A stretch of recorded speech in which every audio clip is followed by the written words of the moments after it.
Po ashtu vetëm e kanë ndëruar vendin në Dubai dhe përfitimin e marrin përsëri ata. Dhe Dubai si shtet apo si qytet nuk është se ka shumë përfitime të mëdha, për shkak se është free për taksat si zonë ekonomike. Mirë, dua të hidhem në një çështje tjetër. Frymëzim në Turqi. Ka patur një aksident ajror para disa ditësh, ku një avion u rrëzua dhe ku humbën jetën rreth 20 njerëz, i gjendesh në bordin e avionit. Gjithashtu më herët Benjamin Netanyahu është shpallur në kërkim nga Turqia për krime lufte. A ka diçka që i lidh bashkë këto, apo është spekullim? Po, spekulimi është shumë e rëndësishme kur bëhet analizë politike, dhe unë si zakonisht bëj spekulime, edhe pse dhe patjetër që të merren gjithë anët gjatë kur kemi ndonjë problem.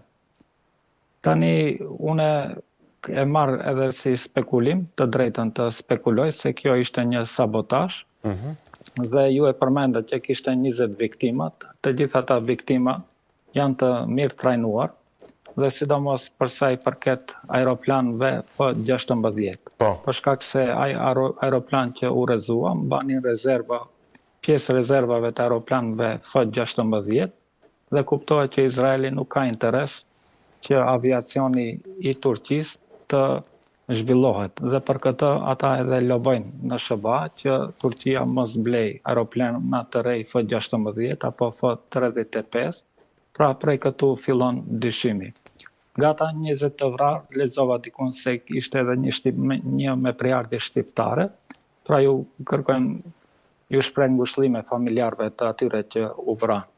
Tani spekulimi ku është, për shkak se aeroplani është nisur prej Azerbejxhani.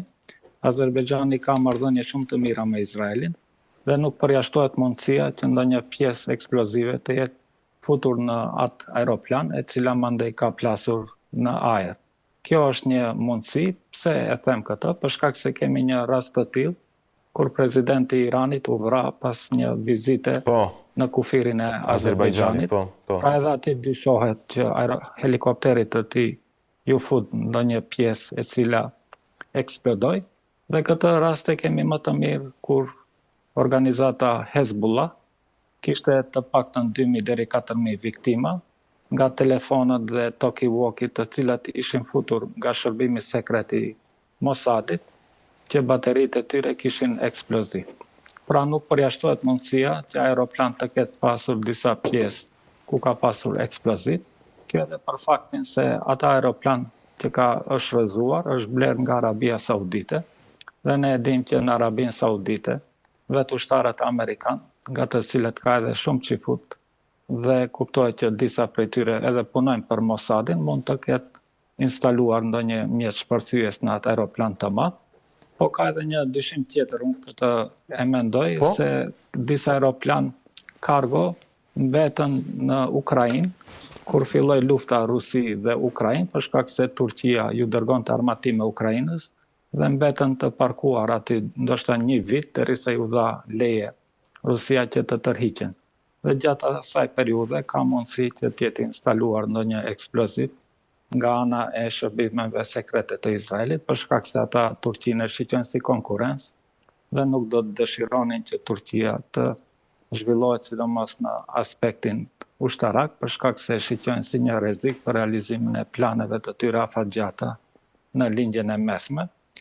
Por sido që të jetë, Turqia do të jetë tash më koshiente dhe ka marrë urdhër që të gjitha aeroplanët të ulen, mos fluturojnë, dhe do të bëhet një kontroll teknik i rreth, dhe shpresojmë që mos të bëjnë gabime të tilla më të. Bëhet fjalë për aeroplanët ushtarak, luftarak apo dhe ata civil?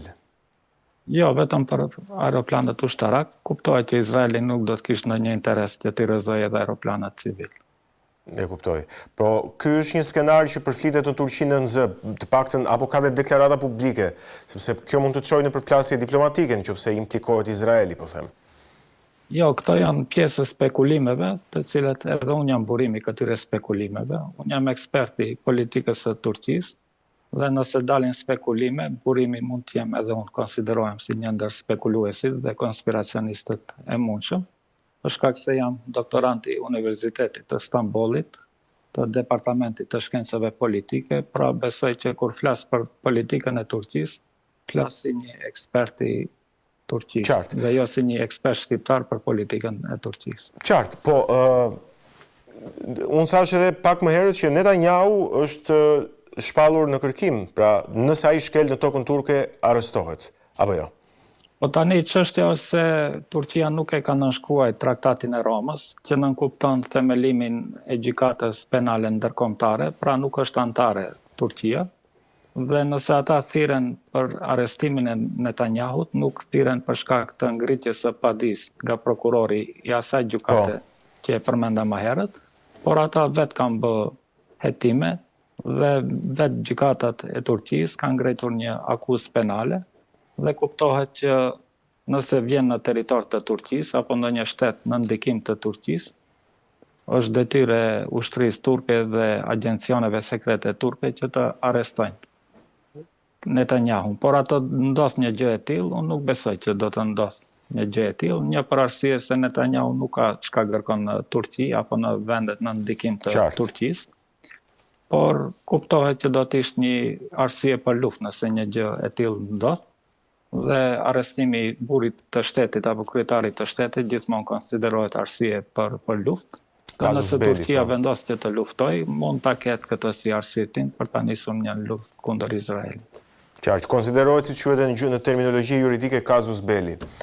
Duaj që të hidhemi tani së fundmi aty ku je ti në Maqedoninë e Veriut, ku s'ka pak që kanë mbaruar zgjedhjet komunale me rezultatet që në tashme i dim, ku forca kryesore nga shqiptarët gjithmonë që ka dalë fituese në këto zgjedhje është koalicioni Vlen.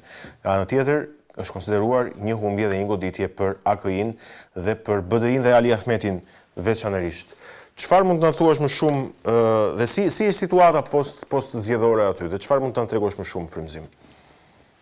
Situata është e qetë, pra është e qetë edhe për arsyen se u legjitimua politika e qeverisë së tashme.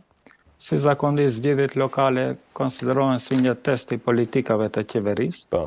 Zgjedhjet e fundit parlamentare ishin para më shumë se një viti, pra nuk është se kemi periudhë të gjatë të kësaj qeverisje dhe u dëshmua se politikat e qeverisë janë të pranueshme për qytetarët e Maqedonisë, si në atë të Maqedonëve, pra partia VMRO e cila u theq Partitë Maqedone dhe pushtetin dhe kryeministri është i po asaj partie dhe kryetari i shtetit i po asaj partie dhe shumica parlamentare është e VMRO-s.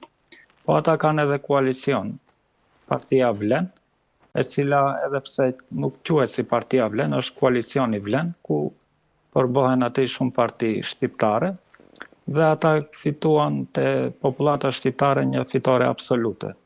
8 komuna në mos gaboj, apo jo? Besoj që i fituan të gjithë komunat, dhe kjo konsiderohet një fitore absolute, për shkak se kemi komuna urbane dhe komuna rurale në Maqedoni, tek popullata shqiptare, dhe të gjithë komunat urbane i fitoi Vlen. Pra mund se nuk janë shumë, pra e fituan Dibrën, e fituan Strugën, e fituan Tetovën. Gostivari nuk e fituan me sa diun. Gostivari nuk e fitoi asnjë, pra në Gostivar dështuan zgjedhjet.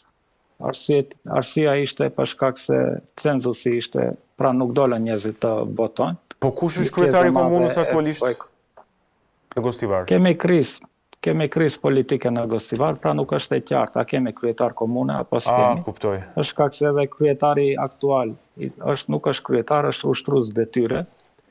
Pra edhe është diskutabile, a është ai legjitim, sa e di unë nuk ka të drejtë të marrë vendime dhe të nënshkruaj, dhe pritet që qeveria të emrojë një të besuar të qeverisë, pra një administrator i përkohshëm, derisa të përsëriten zgjedhjet, dhe zgjedhjet besohet që mund të mbahen mbas 2 muajve, po mbas disave interpretimeve, ndoshta edhe mund të shtyhen zgjedhjet, për shkak se mund të ndodhë edhe ndryshime në ligjin për vetëqeverisje lokale, për shkak se edhe në vitin e kaluar kishim disa ndryshime të ligjit për vetëqeverisje lokale dhe këta ndryshime që janë bërë së shpejti dhe shpesh ka sjellur në keq interpretim se si do të jetë detyra e ushtruesit të detyrës apo kryetarit aktual, se a ka legitimitet që të qëndrojë aty apo jo, është çështje juridike të cilën do ta interpretojnë gjykatat në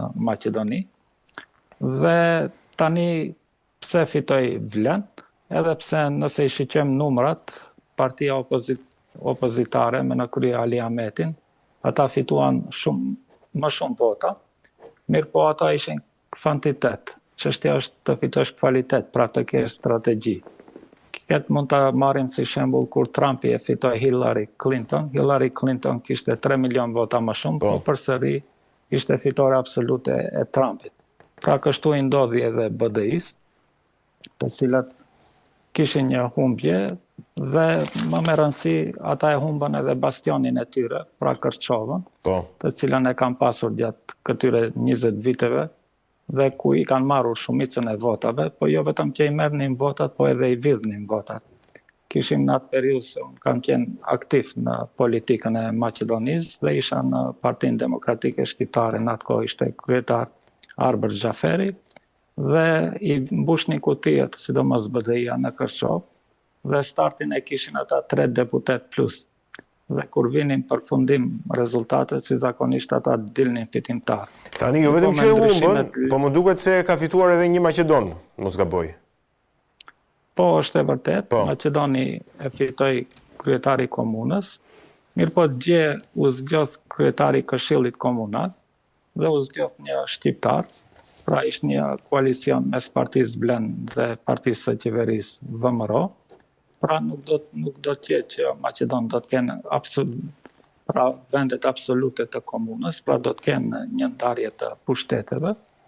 Dhe edhe pse propaganda e bën sikur është një tragjedi e madhe se ka fituar një Maqedon në Kërçov, unë nuk e shiqoj ashtu. Detyra e kryetarit të komunës është që të përkujdeset për zhvillimin e qytetit, ai përfaqëson të gjithë qytetarët, jo vetëm një komunitet. Duhet të përpiqet për pastërtinë e qytetit, për çështjet komunale, për dhënien e lejeve të ndërtimit, dhe nuk ka as pak rëndësia do të jesh shqiptar apo maqedon. Të paktën është mendimi im ky, edhe pse mua më kritikojnë. Unë them që në Gostivar, edhe pse shqiptarët e mbajnë pushtetin lokal të paktën në 30 vitet e fundit, mirë po ja që rezultati nuk është i kënaqshëm, kemi një haos urban, kemi pastërtinë nga të gjithë anët. Dhe unë do të kisha votuar edhe një kryetar Maqedon në Gostivar. Pra nuk kam asnjë problem kush do të përfaqësoj Gostivarin për shkak të etnisë apo fesë të tij, përderisa ai përkujdeset për çështjet komunale dhe për ta lehtësuar jetën e qytetarëve. Mirë, po çështja është këtu se kryetarët e komunës pasi hynë në atë pozita,